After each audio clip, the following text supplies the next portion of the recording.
Bururi makurtu gabe eta indarrez gainezka. Urrez apaindu ditugu gure orban denak. Entzun ondo marea gora bezala gera. Entzun ondo geldi ezinak beti aurrera. Entzun ondo ez baduzu gustoko begiratu bestaldera. Gu gara hartaldeko ardi beltzak, sasietan bidea egin dutenak. Gu gara kontrakorrontea, ez dugu pausorik emango atzera. Zenbat begirada oker, zenbat jardun bizkarrera. Zuen geziek ez dute zulatzen gure azala. Entzun ondo marea gora bezala gera. Entzun ondo geldi ezinak beti aurrera. Entzun ondo ez baduzu gustoko begiratu bestaldera. Gu gara hartaldeko ardi beltzak, sasietan bidea egin dutenak. Gu gara kontrakorrontea, ez dugu pausorik emango atzera.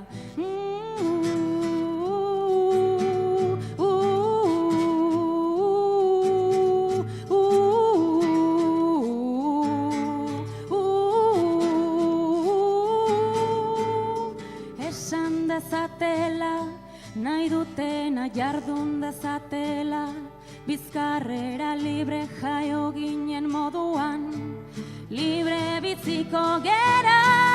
Gu gara hartaldeko ardi beltzak, sasietan bidea egin dutenak. Gu gara kontrakorronteak, ez dugu pausorik emango atzera.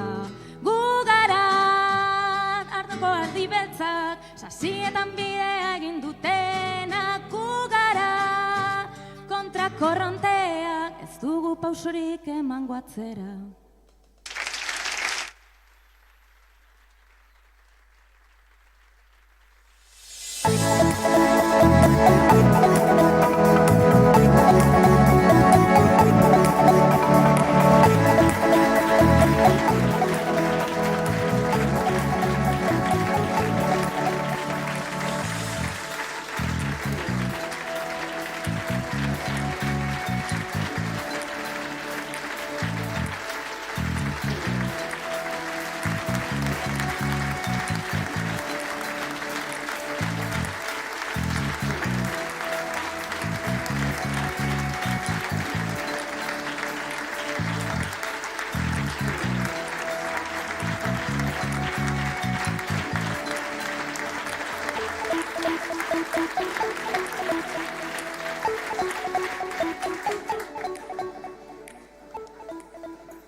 Arratsalde on guztioi eta ongietorriak izan zaitezte denok Gasteizera. Gaur, kanpainari itxiera emateko elkartu gara hemen. Eta goazen zintzoak izatean ere. Ze pozik gauden amaitzen delako.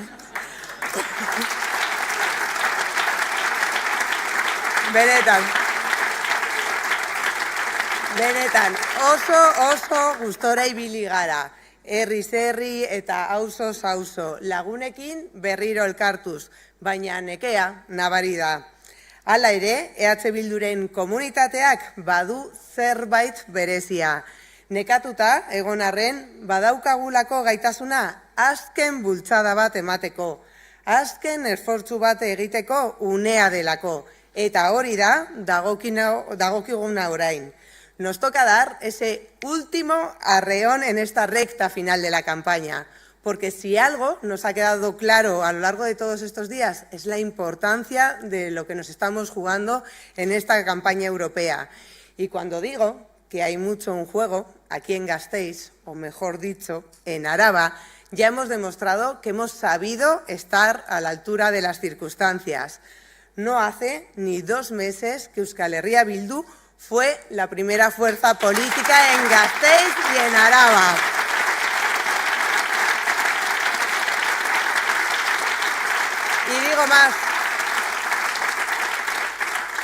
Es que tengo apellido aquí, así que tengo que decirlo.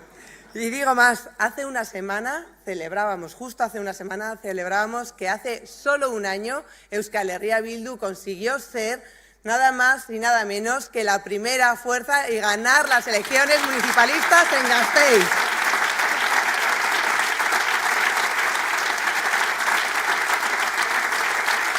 Eta bai, eta ez dakizue zelako harrotasunaz hitz egin dudan emaitzari horiei buruz, baina ez soilik evidenteak diren zenbakiagatik. Nik harrotasunez hitz egiten dut emaitza horien atzean komunitate oso baten lan nekaezina dagoelako, eta horretaz nago ni harro. EH Bildu txinaurri lana egiten duten milaka militante konpromituz osotako komunitate sendo bat delako. Gero eta sendoagoa, gero eta zabalagoa. Una comunidad que está en constante crecimiento, repleta de compromiso y absolutamente trabajadora. Una comunidad que mira al futuro, ese futuro con esa ilusión de poder generar mayores cuotas de bienestar para todas las generaciones venideras. Una comunidad que es lo que hace grande este proyecto de Euskal Herria Bildu.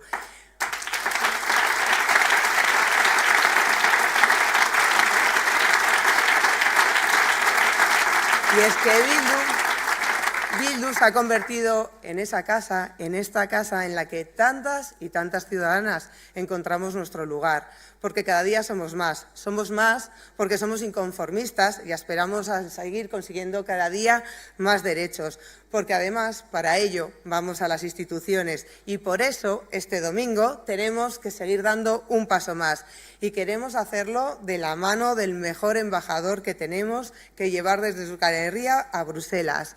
Euskaldunon hitza Europara eraman nahi eta behar dugulako. Eta hori, inork baino beto egingo du Bruselas, gure Fernando Barrenak. Zurea da hitza.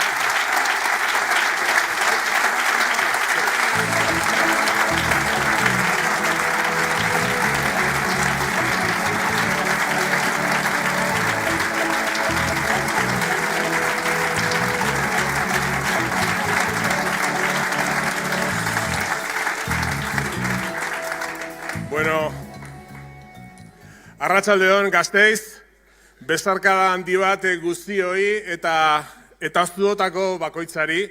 Kanpaina honen bukaerara iristen ari gara. Kanpaina luzea ematen zuen berriz hasi ginenean. Eta iritsi gara, nekatuta, baino bizirik iritsi gara, ez da gutxi.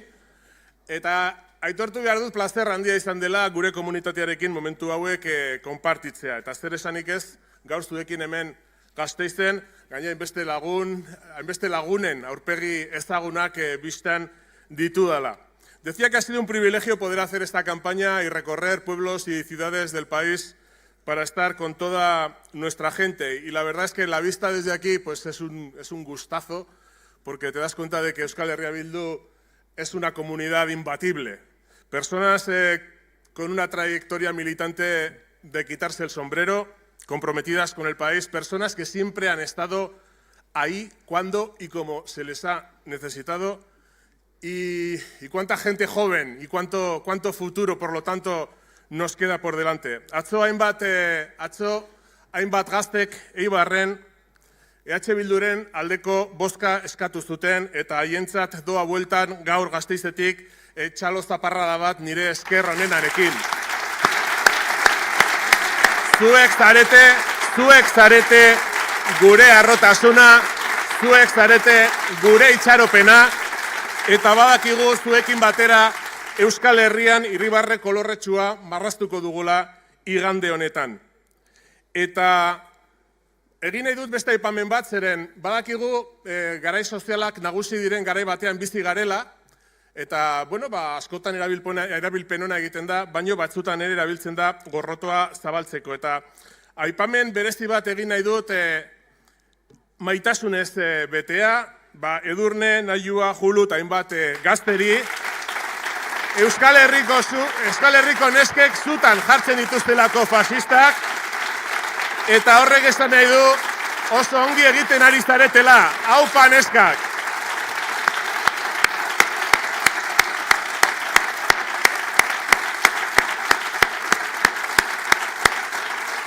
Somos todo lo que odian, vascas, trabajadoras, independentistas, de izquierdas, solidarias, feministas y luchadoras, y a mucha honra. Los y las jóvenes vascas lo han dicho muy clarito, no vamos a permitir que una banda de racistas, de machistas, condicionen nuestro presente y nuestro futuro. Claro que no. La juventud vasca sois nuestro orgullo y sobre todo nuestra referencia por mantener siempre viva la esperanza, la solidaridad y demostrarnos que pese a quien le pese, este pueblo sigue fiel a los valores feministas y antifascistas. Gora Euskal Gazteria!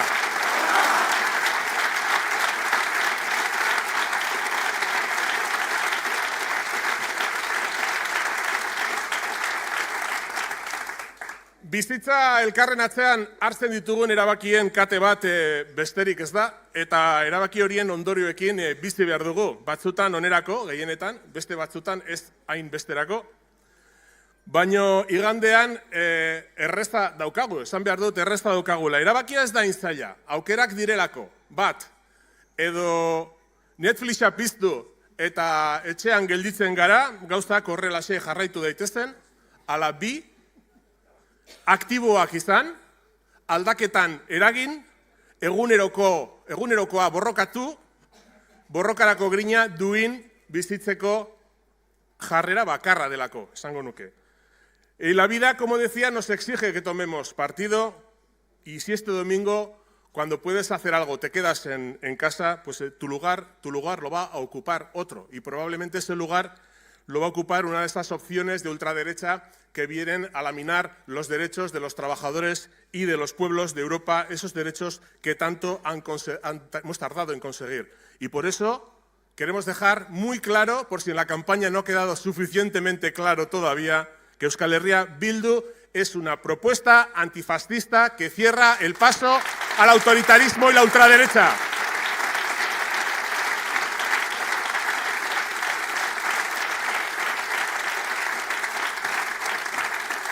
Sabéis que las campañas electorales suelen ser un momento para hacer promesas, pero en Euskal Herria Bildu no tenemos necesidad de postureos ni de ofertas fake.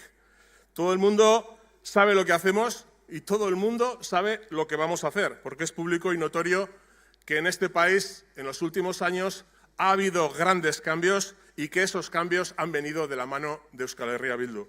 Podemos decir que la izquierda soberanista ha sido determinante para llevar a este país a un escenario político radicalmente diferente y que hemos contribuido notablemente para que se respeten todos los derechos a todas las personas. Y también podemos decir que en Nafarroa ya vamos por la tercera legislatura con la derecha extrema fuera del gobierno. Y la segunda con Euskal Herria Bildu gobernando Iruña, porque Euskal Herria Bildu posibilita alianzas progresistas que hacen que esa derecha extrema sea políticamente irrelevante. Y lo mismo hemos hecho en Madrid. En Madrid, donde somos imprescindibles para impedir que PP, Vox puedan llegar al gobierno. Y eso lo hacéis vosotros y vosotras. Eso se ha hecho con los votos de Euskal Herria Bildu. Aquí en Euskal Herria no le debemos nada a nadie. Y por eso votar Euskal Herria Bildu sirve de mucho. Porque allá donde estemos, también en Europa, Euskal Herria Bildu siempre va a ser un cortafuegos contra el fascismo.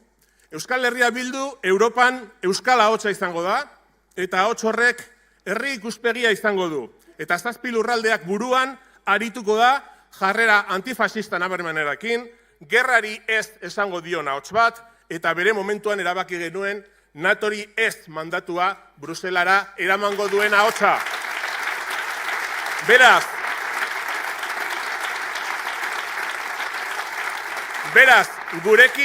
gurekin ez dezatela kontatu Ukrainako gerra eskalatzen jarraitzeko, edota armak eta tropak bidaltzeko, edota Israeli armak saltzen jarraitzeko. Europar Batasunak merkatal akordioak moztu beharra dauka jadanik Israelekin.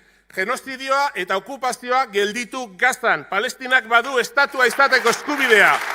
Beti Palestinarekin eta nazioarteko komunitateko kide izateko duen eskubidearekin.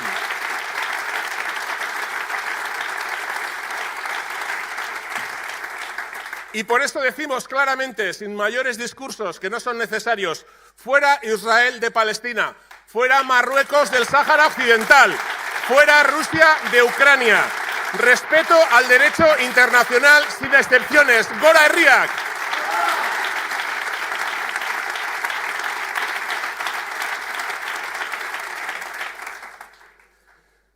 Ursula von der Leyen, que es la presidenta de la Comisión Europea, viene diciéndonos que Europa tiene que prepararse para la guerra y ahora acaba de decirnos con quién quiere tomar esas decisiones, con quién quiere aumentar el gasto militar y reducir el gasto social, evidentemente con la ultraderecha. Pues tenemos que decirle que, desde luego, no cuente con nosotros porque no son nuestras guerras, pero sí son nuestros derechos sociales, nuestra salud, la educación, la inversión social que nadie nos ha regalado. Y los pelearemos hasta el final, aquí y allá, en Euskal Herria y en Bruselas.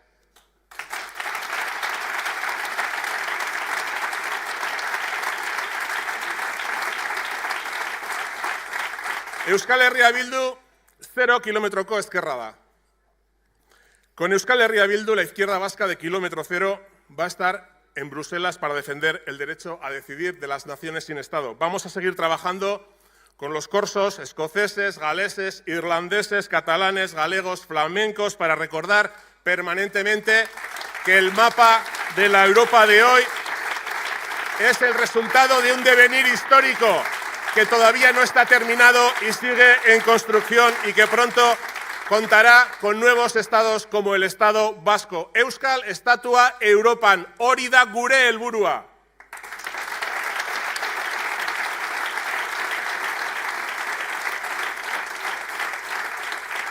Eta hauteskunde egunerako, hauteskunde bezperan gauden honetan, eskerrak eman nahi dizkizuet kanpaina honetan emandako babesagatik. Ziur gaude emaitza oso onak lortuko ditugula, ultraeskuinari modu eraginkorrean aurre egiteko eta ondorioz arduraz hartzen dugu euskal herritar guztiak Europan ordezkatzeko lana. Gure herria ordezkatzearen eta bere zaintzearen erronkari aurre egiteko prest gaude, itxaropena balio gisa eta irribarrea bitarteko gisa. Igandea ere buruan sartu eta gorde. Igandea ere borrokarako eguna da. Eta aurrerapenaren eta bakearen aldeko konpromisoen eta borondateen potentzia izaten jarraitzen duen nazio zahar baten ordezkariak izango gara Europan. De forma especial, decía, para ir terminando, quiero agradeceros a todos y a todas por vuestro apoyo y trabajo durante esta campaña. Estamos convencidos de que vamos a obtener muy buenos resultados para combatir de forma eficaz a la ultraderecha y asumimos, por lo tanto, con responsabilidad, la tarea de representar al conjunto de Euskal Herria y a todos sus ciudadanos en Europa. Estamos en disposición de asumir ese reto, que es el reto de nuestro país y es el reto de nuestro futuro. La esperanza como valor y la sonrisa como medio. Y por lo tanto, el domingo también es un día de lucha, de trabajo por esta vieja nación que sigue siendo una superpotencia de compromiso y voluntades por el progreso y por la paz.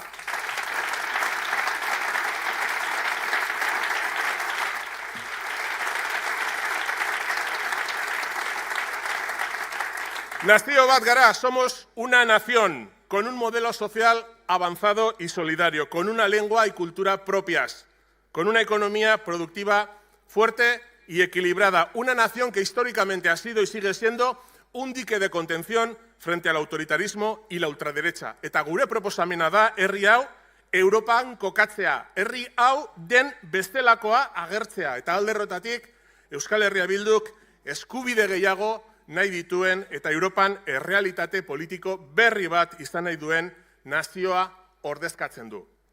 La única manera de asegurar que Euskal Herria esté representada en Bruselas desde una visión de país es votar Euskal Herria Bildu, es votar orain Errepublikak. Gora Euskal Herria Bildu eta gora Euskal Herria askatuta!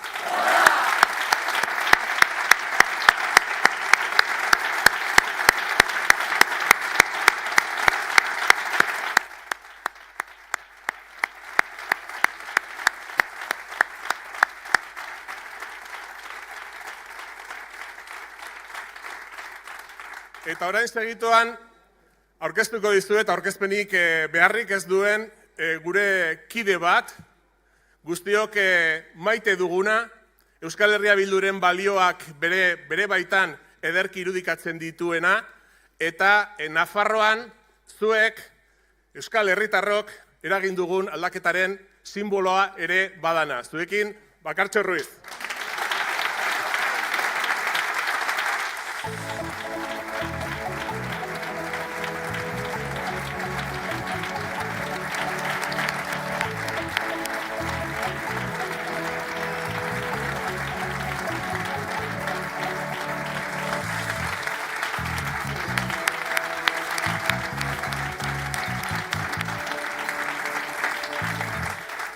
Bueno, mikrofonoa jaisten dut, esan didatelako nire markaia ez didatela jarri, eta beraz, hoi baino altuago dudala, bai? Ba, mila esker Fernando, gehiegi esatea da, baina, bueno, niretzat izugarrizko plazerra da gaur hemen egotea, eta zerrenda honen partaide izatea beste hainbat jende konprometiturekin batera. Utziko diazue gaurko hitzartzea hasten, pasaden larun batean gertatu hitzaidan gauza kurioso bat kontatzen. Ekitalditxo, kanpainako ekitalditxo bat izan genuen Garraldan, zuetako batzuk igual ezagutuko duzue, 180 biztanle inguruko herritxo bada, Nafarroko Pirineoan, Aezkoako bailaran, eta ekitaldia zehar zegoela, ohartu nintzen, bazegoela hori inguruan, erromes itxurako tipo bat, bere txano, bere motxila, bere makilakin, despistatu xamar, eta gelditu zela atzekaldean, Guardia Zibilaren kotxe bat ere bazegoen, eta Guardia Zibilaren kotxearen ondoan gelditu zen, eta ekitaldia amaitu arte. Egon zen bertan guri begira.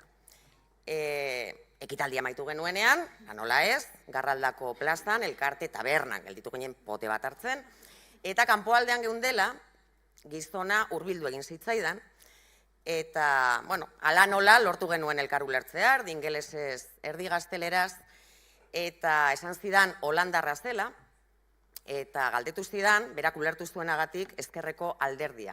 Ote ginen, eta esan nion baietz, gu ezkerrekoa ginela eta euskal independentistak ginela. Eta benetan esaten dizuet, tipoak irekiz dituela begiak alase, eta denbora guztian ari zen, how is possible? Nola da posible, herri txiki honetan, ezkerreko hainbeste jende egotea. 35 bat lagun geunden, ez? Pentsa. 35 bat lagun geunden. Eta nola da posible hainbeste jende egotea. The left is... Eta esaten zuen, nire herrian eta Europa osoan, ezkerra desagertuta dago. Nik egia esan, eta hemen, en fin, imposturari gabe, banekien gauza hundirik erberetako egoera politikoaz. Baina, etxera iritsi nintzenean, hasi nintzen informazioa bilatzen, eta ikusi nuenak, benetan, bueno, argia piztu zidan. Y no me sorprendió que el señor holandés peregrino aquel se sorprendiera de ver tanta gente, porcentualmente, para Garralda era mucha gente, de ver a tanta gente de izquierdas, porque vi que en Países Bajos, bueno, pues las últimas elecciones generales pues han sido en noviembre, la ultraderecha, la extrema derecha pasó del 11% al 25% en esas elecciones, quedó primera fuerza y de hecho estos días están rematando ya las negociaciones para conformar un gobierno de coalición de derecha y extrema derecha. Por tanto, no me sorprendió al ver eso. Y no os voy a contar toda la conversación con aquel señor, pero sí que a la pregunta de cómo es posible, yo sí le contesté una cosa muy clara, y es que la izquierda, para hacerse fuerte, y la izquierda, para ganarse la confianza de la gente, tiene que estar con la gente, tiene que trabajar para la gente, pueblo a pueblo, ayuntamiento a ayuntamiento, incluso en un pueblo tan pequeño como Garralda. Pero él me miraba pues con tal admiración, que a mí, y os digo de verdad, me entró una sensación de orgullo, que es muy difícil de explicar. Una sensación de orgullo por el trabajo que llevamos haciendo en Euskal Herria durante décadas. Jendearekin eskulanean, herriz herri lanean, udal lanean, instituzioetan, toki askotan lanean, eta aurreko belaunaldiek ere egindako lanari eta borrokari harrotasun hori sentitu nuen. Horregatik kontatu nahi nizuen pasarte hau, Holandar horrek esandakoa egia delako, begiratzen baldin badugu Europako panorama politikoa zein den, Euskal Herria ezberdina da. Hemen argi dugu, intransigentziak ez duela tokirik eta eremu guztietan borrokatu behar dugula. Nik arrazoi asko ditut Euskal Herriaz arro egoteko, gutako bakoitzak izango ditugu gureak, eta asko oso antzekoak izango dira, nik hiru aipatuko nituzke gaur. Lehenik eta behin, arro egoteko herria dugu, bazken egunetan atarratzen, edo indautxun, edo Iruñan, ikusi dugun erantzuna ikusten ari garelako. Eraso homofoboak, eraso matxistak, eraso fasistak gertatzen direnean, herri honek erantzun irmoa ematen duelako.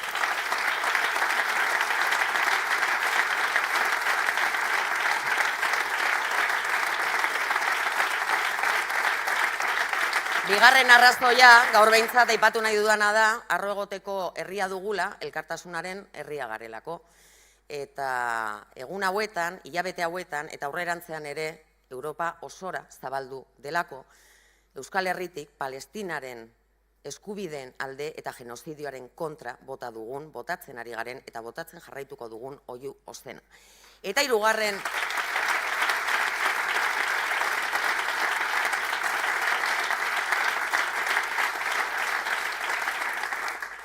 Eta hirugarren arrazoia, arro egoteko herria dugula, persona guztien eskubide guztiak defendatzen ditugula. Adibidez, eta gora ekarri nahi dut azkeneko korrika, eta azkeneko korrika horrek aldarrikatzen zuen leloak, arro herrik, lelo horrek eraman zituen hainbat persona migrante bidasoaz bestalde.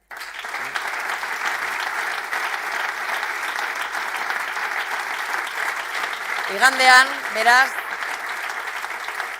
beraz, gure botoa, intransigentziari, autoritarismoari, eskubideen ukapenari aurre egiteko botoare izango da. Hauteskundek ere balio dutelako, Fernandok esan du, balio dutelako borroka ideologiko eta kulturala egiteko. Baina ez dezagun ahaztu, hauteskunde zarago, irabaztitako eskubideak eta irabazteko ditugunak ere, egunez egun borrokatzen jarraitu behar dugula, gauden tokian gaudela, kalean, ikastetxeetan eta lantokietan.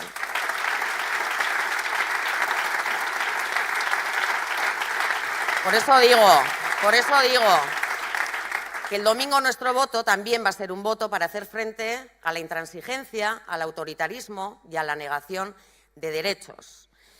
Porque las elecciones, y lo ha dicho antes Fernando, las elecciones también son una herramienta para la lucha ideológica y la lucha cultural.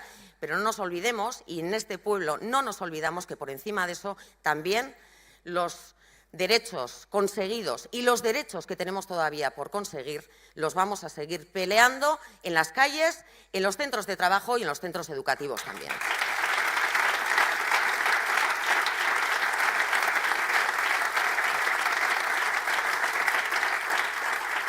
Fernando eman ditu esker batzuk, neuk ere eskertzea kanpaina honetan lanean egon zareten guztioi, lanitzela egin duzue, eta nik bereziki aipatu nahiko nituzke, kanpaina honetan lagundu gaituzuenok. A todas las personas y agentes sociales que nos habéis acompañado y nos habéis apoyado en esta campaña. Euskal Kultura eta Euskalgintzako kidei, Aitamariko jende solidarioari, gure lehenengo sektoreko arrantzaleak, abeltzainak, nekazariak, a las feministas luchadoras, a los trabajadores y trabajadoras comprometidas y a las personas mayores, a los pensionistas que nos acompañáis en cada mitin, en cada acto, porque sois incansables y sois imparables.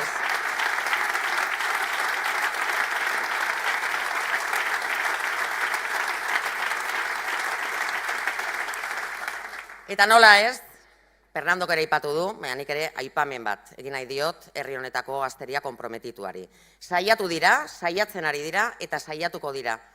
Beti ere, herri honen etorkizuna baldintzatzen, baina oztopo guztien gainetik ez dute lortuko gazte konprometituen lana eta hotsa isilaraztea. Gora Euskal Gazteria!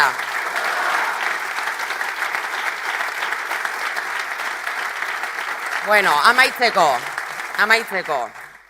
Gure herriak babesleku izan nahi du. Hemen bizi garen persona guztiok, hemen jaio garenok, kanpotik etorri zaizkigunok, emakumeok, LGTBI kolektiboko personok, egoera zailenean bizi diren personok, herri honen paisaiaren parte izan eta sentitzea nahi dugu. Herri libre bat behar dugu beldurri gabe bizitzeko. Yo antes he intentado explicar el orgullo que sentí en Garralda en aquella conversación y es el mismo orgullo que estoy convencida que sentís todos vosotros y vosotras. Y ese orgullo que nos ha dado la pelea y el trabajo de generaciones anteriores, ahora nos toca a nosotras que las generaciones futuras sigan estando orgullosas de este pueblo y del legado que les dejamos. Beraz, lehen korrikaren lelo aipatu dut, Arro herri, eta nik entzun nuen lehenengo aldian Gabriel Arestiren Arri eta herri obrari keinu bazela pentsatu nuen, eta gaur horrekin amaitu nahiko nuke. Ni naiz, nire arima galduko da, nire askazia galduko da, baina nire aitaren etxeak iraunen du zutik. Beraz, gure esku dago, igandean, EH Bildu, orain Errepublikak.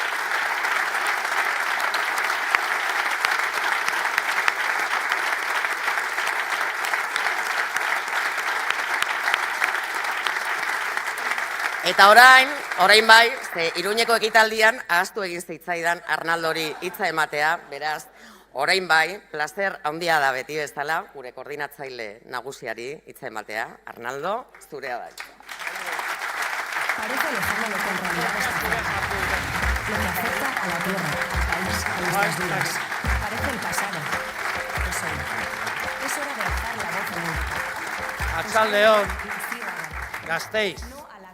Ez dakit zenbat aldiz egon garen Gasteizen azkenengo aldi honetan. Aste honetan esan ziaten, Gasteizen toki itxian egingo dugu, porque sekulako ekaitza egongo da, kristonotza, berriz ere kotxean sartugu txamarra bat, jertxe bat, sekulako beroa dago hemen. Ez dakit nahi egiten dezuten eroez. Baina beti tokatzen zaigu gauza bera, eta beti, seguraski kontatzen du gauza bera ere, bai azkenengo aldi honetan, ez? Bueno, egia da, batzuk esan dute nekatuta gaudela eta egia da, baina nik faltan botako nuke beste 15 egun kanpaina egitea, egia esateko.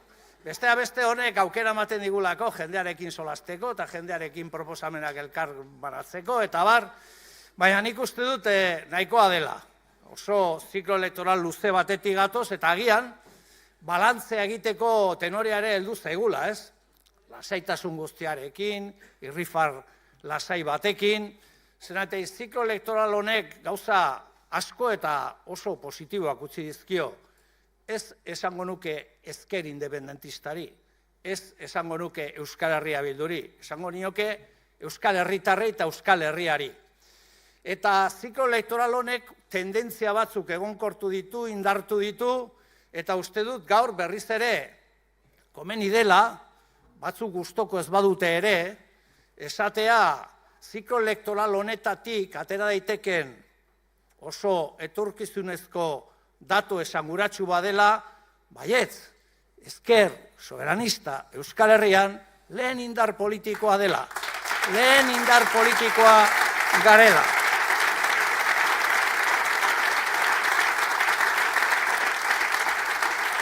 Una EH Bildu cada vez más consolidada, con cada vez más apoyo popular, que tiene vocación de gobierno y vocación de Estado, un bloque histórico que reivindica sin complejos la identidad nacional de este país, la nación que es una de las más viejas de Europa, que reivindica sin complejos su perspectiva de izquierda, que reivindica sin complejos una nación que ambiciona la igualdad de sus gentes, la libertad de sus gentes y la justicia para sus gentes.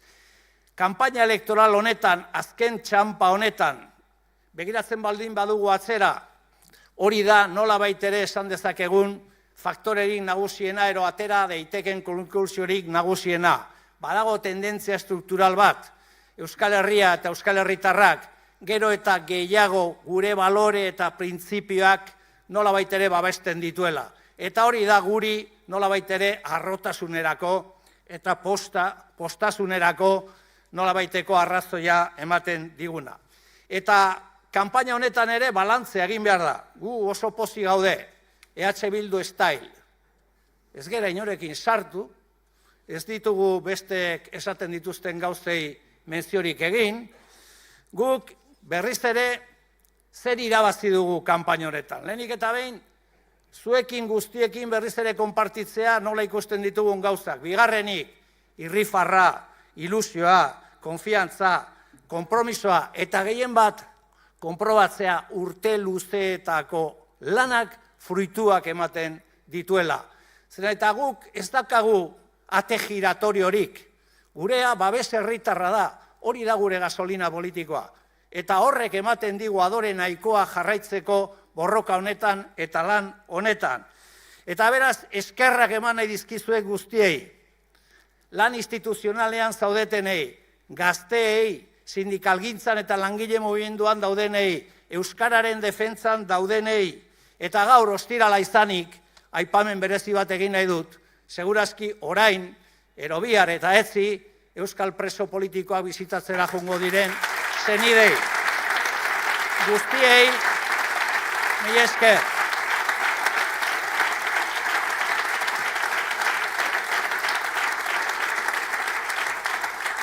Gurea militantzia politikoa da, askotan esaten dut, eta gurea konpromisoa da, herri batekin konpromiso bat, ez sigla batekin konpromiso bat, herri batekin konpromiso bat, eta ez alderdi batekin konpromisoa, euskal gehiengoarekin konpromisoa da gurea. Eta guk hildo politikoa eta gure militantzia politikoa nolabait ere horrela laburbiltzen dugu, entzun nahi dutenentzat bederen. Zer da politika guretzat? ¿Qué es la militancia política para nosotras y nosotros? Pues responder fundamentalmente a tres preguntas. Ayer hablaba de Bertolt Brecht y un poema magnífico que no voy a volver a traer a colación, que es preguntas que se hace un obrero que lee. Bien, pues hay tres preguntas que nos hacemos nosotras y nosotros en la izquierda independentista, los que nos comprometemos en la vida política de este país, que son las siguientes. ¿Estás de acuerdo o no con tal y como están las cosas? A cualquier nivel. Si quieres cambiar las cosas, sí o no, y en qué dirección. Y si lo quieres hacer, con quién lo quieres hacer. Gure ustez oso garbi dago, hemen aipatu izan du da, Europari buruz hitz egiten dugunean, ero munduari buruz hitz egiten dugunean, gu gauzak errotik aldatu nahi ditugula. Guretzat funtsezkoa dela gizateria, mundua, Euskal Herria, beste era batetara eraikitzea. Eta errezeta, ez diot iztari jarriko, errezeta oso simplea da, ero bizitza antolatzen da, herritarren eta herritarrak dituzten eskubideen babesean, ero bizitzaren kontra egiten da, sistema bat antolatu, elite gutxi batzuren mesedetan. Eta guk lehenengoan gaude, horregaitik esaten dugu, ez zaizkigu gustatzen gauza nola doden, horregatik aldatu nahi ditugu.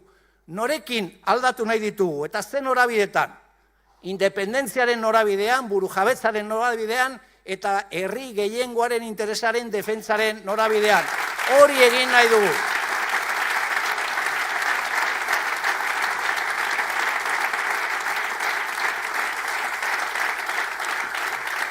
Eta norekin egin nahi dugu? Herriarekin. Gurekin bide hori egin duten guztiekin. Batzurekin bidearen zati bat egingo dugu, eta beste batzurekin bide osoa egingo dugu. Con algunos y algunas haremos una parte del camino y está bien, porque en estos contextos históricos no me voy a cansar de repetir una consigna. Cuando el fascismo y el autoritarismo llaman a la puerta, frentes amplios y programas de mínimos. Frentes amplios y programas de mínimos.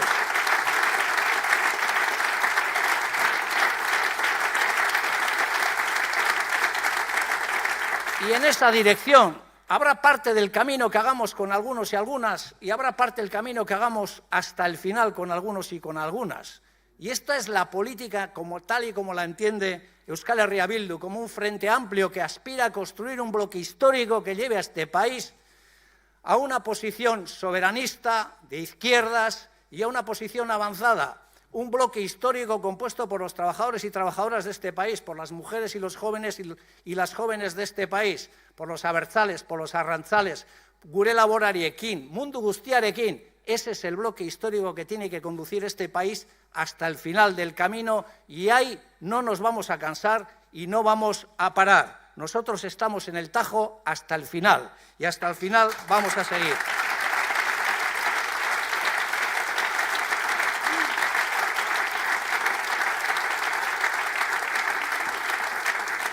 Egoera, hemen aipatu izan du da, eta egoera gordina bizitzen ari gara. Askotan aipatu izan dizuet, munduan dauden tendentzia estrukturalak nolabait ere ez direla baikor izateko. Baina gu baikorrak izan nahi gara, bestea beste askotan dramatismoak eta katastrofismoak desmobilizatzera eramaten duelako. Baina guk oso garbi daukagu Europa hau ez zaigula gustatzen. Eta ez dugu Europa bere osotasunean ez zaigula gustatzen, baizik eta Europa hau ez zaigula gustatzen. No nos gusta una Europa que está entrando en una aventura militarista de la que nosotros advertimos al principio de la invasión de Rusia a Ucrania, de que la escalada militar no nos iba a conducir a ningún sitio y que la única solución posible era la solución diplomática y dialogada. Primero eran armas defensivas, luego eran tanques, luego eran aviones, ¿y ahora qué? Ahora ya se permite que misiles occidentales ataquen Rusia. Y estamos todavía... me está entrando ya, o sea, estaba pensando igual es el CNI, pero no. Y estamos en una situación en la que todavía hay gente que sigue empeñada en decirnos que es posible derrotar militarmente a Rusia en el campo de batalla. Hemos escuchado a algunos decir eso. ¿Nos quiere alguien explicar cómo se derrota una potencia nuclear en el campo de batalla? Ellos no están planteando una defensa de los derechos humanos. Que lo digan claro, ¿qué nos plantean? ¿La Tercera Guerra Mundial? Eso es lo que nos plantean. Y la segunda pregunta que les decimos es, ¿en el nombre de quién? No será en el nombre del pueblo vasco que rechazó en referéndum la entrada en la OTAN, se puede permitir apoyar esta escalada. En nuestro nombre, no.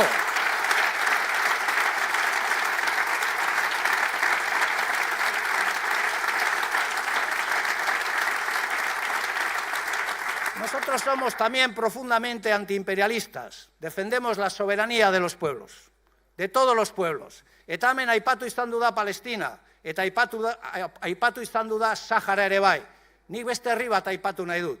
Estadu frantsesarekin momentu honetan borroka, gogor eta gordinean dagona. Kanakiar herria. Kanakiar herria gure herri anai arreba da. Eta gu Kanakiar herriarekin gaude. Halako momentu latzetan. Horregaitik datorren beratzean, Euskal Herriak beste urrats bat egingo du. Euskal Herria volverá a demostrar que es una nación diferente, ni mejor ni peor que otras, diferente. El próximo día 9, Euskal Herria volverá a levantar la bandera de la esperanza, la bandera de la paz, la bandera de la igualdad y la bandera de la soberanía nacional de este país. Y ahora que todo el mundo habla de la ultraderecha, hay que ponerle nombre y apellidos. El próximo día 9 hay que derrotar a PP y Vox en Euskal Herria y lo vamos a hacer. Al PP y a Vox. Esos son la ultraderecha aquí.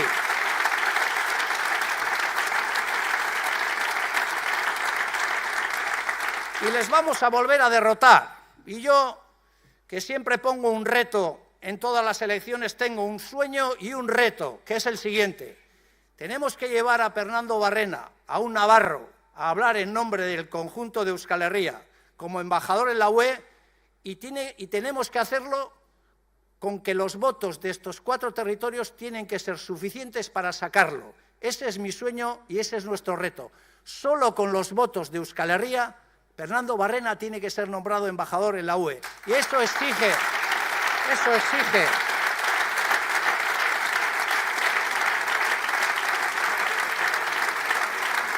una gran movilización popular. Eso exige una movilización general de todos y todas los soberanistas de izquierda. Esto exige poner en pie esta vieja nación.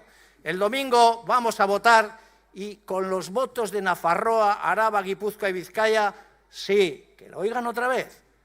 Vamos a nombrar embajador a Fernando Barrena a la Unión Europea de las izquierdas independentistas de este país. Lo vamos a volver a hacer. Porque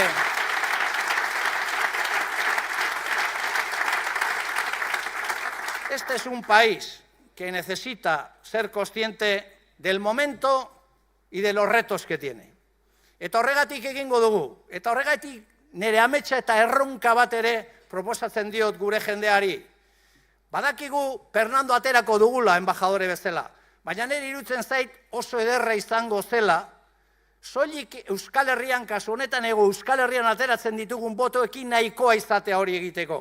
Zeratik horrek beste indar bat emango liguke, eta horrek nolabait ere Fernando indartuko luke Europaren aurrean eta nazioarteko komunitatearen aurrean. Porque el país necesita ser consciente del momento histórico y de los retos que tiene. Y no vamos a decir que estamos nosotros y nosotras solos y solas, que no somos los mejores. Lo que vamos a decir es, no hay proyecto nacional y popular en Euskal Herria sin la izquierda independentista. No lo va a haber. Por disciplina, por organización, por honestidad intelectual, por creatividad popular, solo la izquierda independentista es capaz de estar a la altura del momento histórico de los retos de este país. Horrela da. Beraz,